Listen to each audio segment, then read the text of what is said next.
The Orandas tend to get around anywhere between 8 to 9 inches. There's no difference between the Tri-Color or the patchy Oranda or Oranda in Color's general. just color, right? Yes, the color. As they're selecting them out. Yes, it's just the color type. Oranda in general, like I said, lives around, you can go anywhere between 8 to 15 years on average. Some of them go less, but a lot of it has to do with water quality and how it's kept. Right, and water quality in a pond's a whole lot easier to take care of than an aquarium because they're more dense. You know, people tend to put more fish in the aquariums. And you know what's interesting? I think, you know, I have an aquarium background. Back when I was cool, I used to keep a lot of aquariums, and I think that people are more would tend to feed the aquarium more than they will the pond because it's in the house. You know, it's in their kitchen. They're eating all day long. They want to feed the fish all day long.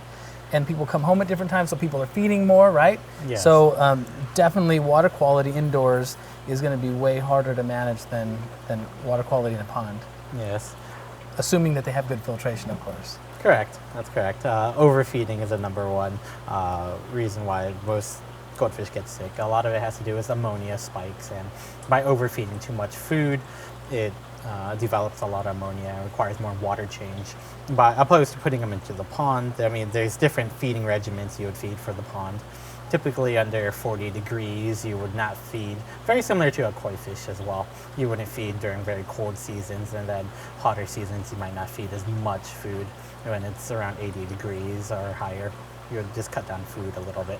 And you were saying when these are raised in Thailand, you said the temperature's always like 78 to 80? Like correct. In Thailand, it's subtropical over there, so it's completely year-round stable temperature. It stays anywhere between 78 to 80 degrees year-round. So in China, they have a lot more work to do to keep.